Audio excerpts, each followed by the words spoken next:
Here today at the Roslindale Village Farm Market. We're going to have a lot of fun. There's a lot of vendors here, produce for sale. There's a guy selling mushrooms, honey, mead, there's fish here. It's a great place to come. Open air market. It's been going on for 20 years at least, and they're going to be keeping it moving. They've got their status as an essential business. So good news for Roslindale Square and Roslindale Village Farmers Market. Very excited to be here at the Roslindale Village Food Market Farmer Fest. What's it called? It's Farmers Market. Farmers Market. It's great that it's here in Adams Park and a great historical place. I'm here with a volunteer, and my question was, in 2018, the hemp bill was passed, so it's weird we're not seeing more hemp products at the farmers market. And so I just had a question for you. How come do you think, even though we have legal hemp now, how come we're not seeing hemp seeds and hemp herds for sale here? I would think those would still be for sale, as they were in the 1620s at the farmers market. Yeah, I think that maybe lack of sellers, but also this year we're heavily regulated in terms of the number of non-food vendors we're allowed in our market because of the coronavirus. So we're only allowed either one or two a week, and there's quite a hefty market for them. So there's a lot of people applying to be part of that vendor category. So we have to kind of roll people in and out, and it might just been that folks didn't get on the list quick enough, or we have not enough spots this year. Usually we have 5 to 10 more vendors than what you see today. I see. So yeah. Have the events been very well attended? Yeah, they've been really well attended, even with the regulations we've had to set up. We have people in line all the time, and we're only allowed, I believe, 50 people or 60 in the market at one time. That's why I'm here with the walkie. I appreciate you talking to me today. Yeah. Thanks so much. You guys involved with the food project? No. Well, we were in the past with their youth program, but not this year because of COVID. Oh yeah. Yeah, we've had to put our youth program on hold. We typically are involved with the food project. That's a great program. Yeah. You know, one thing I really liked about that program, and Dudley was really steeped in lead contamination in the 80s. And so what they had to do is they had to go in there in those neighborhoods and they had to remove. What had happened was a lot of folks had sold their apartments, their houses rather, and they burnt them down at some point because they couldn't sell anymore. The market was so low. And so once then the burnt houses left unoccupied lots, and once there was like 15, 20 lots together, it became a dumping ground for all the industry that's right near there. So basically, by the 1970s, by the late 70s, like, wow, you can't even live here. It's completely contaminated. So by the late 80s, they had actually removed about a third of the topsoil and brought in brand new soil. The problem with that was very, very, very expensive. And what they could have done instead was they could have planted hemp, because hemp, after 4 years of growing continuous hemp, would have removed 97% of the toxins in that area. So they would have saved a lot of money. They could have put that money into schools, and they could have put that money into environmental stuff other than removing soil and driving it with petroleum fuel down the road to dump it. Who knows where they put it. But anyway, the point of my story today, and the reason why you're here, I noticed you guys have a lot of produce for sale, but there isn't any industrial hemp here. And it's sad because in 2018, there was a farm bill passed which legalized hemp, so it's totally legal to have and to sell. There's a lot of regulations around it, but ultimately it's legal.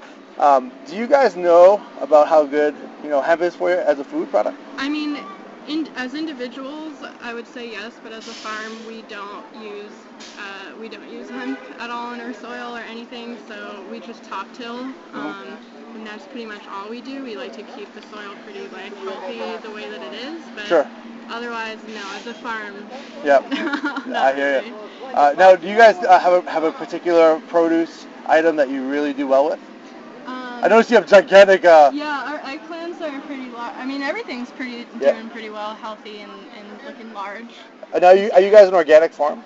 We are not certified organic, no, but we grow using organic methods. And it sounds like you're doing no-till. Yeah, for the most part, we just top till. Top till, yeah. Wow, that's great. Now these events are really important to come here. It looks like the food supply is starting to break down a little bit. So having access direct to farmers like yourselves, for most people, actually is quite a luxury. So it's nice that you're bringing it to the community here. Do you hope that? Do you think that the farmers market will stay here regardless of what happens with COVID in the next few months? I believe it will, for sure. I think that the board has worked very hard to get things approved, and there are a lot of strict rules for a good reason. And yeah, I can only hope that it will continue throughout the whole season. in the same manner because it's thriving. If you look around right now, That's it's doing right. very well. Lots of happy customers. Yeah. I appreciate you taking the time to talk to me today. Thank you. Thanks so much. I'm here from Cannabis.org. I know you're a big supporter of legal cannabis and industrial hemp, and so I just wanted to ask you a few questions if that's okay. Sure. I'm so happy you're here today. One thing I'm really excited to talk about today is industrial hemp. We have a farmer's market. Yes. What's missing from the farmer's market, though, is anything hemp related. I know hemp is the greatest source of protein, fiber, omegas outside of the ocean. It's a really important thing we're supposed to be eating. We're commanded to eat it in the Bible if we believe the Bible is true. But somehow we get to the actual world and we're stuck with high fructose corn syrup and infected wheat and infected corn. Yes. How important to you is being able to be in control of what we eat? Well, it's critical that we can know what's in our food and where it comes from. So I support all of that transparency, and I support local sourcing as much as possible. The longer the food travels to get to us, the more it loses nutritional value and all of the important pieces that we need for it to be as healthy as possible. And I know that hemp is an amazing crop for so many. It's one of the most versatile plants that we have on the planet, and it's too bad that hemp has been just part of the war on drugs and the misunderstanding about marijuana and cannabis. Hemp has been caught up in all of that, and so the limitations make no sense. So we're seeing some change now with economic empowerment. Yes. It seems like the CCDC has done a really bad job of allocating the available slots for dispensaries. Well, I do believe that there's been a lot of pushback and a lot of pressure now on the commission to do what was intended about how these licenses are granted and who is able to get these licenses, because the equity piece is an enormous part of what the commission is supposed to be looking at. So I'm glad that finally we're getting some pushback on all of that. We have not achieved the equity and the reparations, the remedy part of this that was very important when marijuana was legalized. Because a big part of it was to make sure that the communities that were hardest hit by the war on drugs have a part of this recovery, have a part of this new business so that they can recover. So I'm going to continue to push for that, because that's the right way that we fix the wrongs of the past and remedy also the wrongs and the losses of the past. I really appreciate you taking the time to talk to me today. I know you're very busy. I wish you well in the upcoming election. Thank you so much. It's great to meet you. Keep up your good work. Thank you so much. Thank you. I'm here today with Seymore from Seymore Greens in Roslindale, one of the original cannabis support stores. What I mean is they've had probably pipes here longer than any other store in Roslindale anyway, and as long as some of the bigger ones in town. But Seymore himself is quite the entrepreneur. He's got a ton of amazing t-shirts here, especially for the neighborhood of Roslindale. I'm probably going to buy one of these t-shirts myself. And I just want a couple questions. So I know when you first started out, it wasn't probably as easy to open up a store selling bongs and pipes. When did you see a big change, or have you seen a big change since the time you've opened till now? When I first opened, you was nervous to put out anything smoke related. It was considered paraphernalia. They would come in and take your stuff and make you discontinue selling certain products. But over the years, people got more civilized and sensible, and now you can sell whatever you want. Now they're selling at gas stations and liquor stores. They're selling paraphernalia or smoking-related products. So time has changed a lot of minds. Have you seen your business increase since the legalization of cannabis? 2018 was my best year. The peak year was 2018, and then from 2018 it kind of went down when they kind of changed the regulations of vaping and discontinuing menthol and e-juice.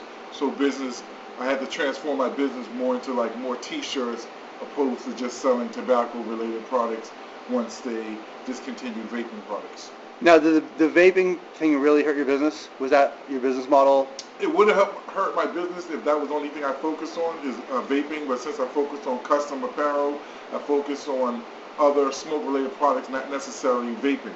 So you got your grinders, your pipes, your rolling papers, opposed to having e-juice and mods for vaping. So you change your game plan. You move with the times. Now, moving forward, do you think that there'll be more of a market for cannabis? The projections are that cannabis beverages are going to grow to a $3 billion industry by 2025, and that cannabis itself is going to triple. That also means everything related to cannabis, like cannabis support shops like yours. Do you anticipate seeing an increase in your customer base? Hopefully, when people get more familiarized with cannabis and know the benefits of cannabis, they won't, be so apprehensive about supporting cannabis business. So yeah, I definitely think as time goes by, people will be more apt to try cannabis product. Definitely, with time and knowledge, people become more aware. I appreciate you taking the time to talk to me today, and I wish you well. With Seymore Greens in Roslindale, come on down and get a t-shirt, everybody. Thank you. Have a good one. Thank you. Come down, support the business, 13 years and counting.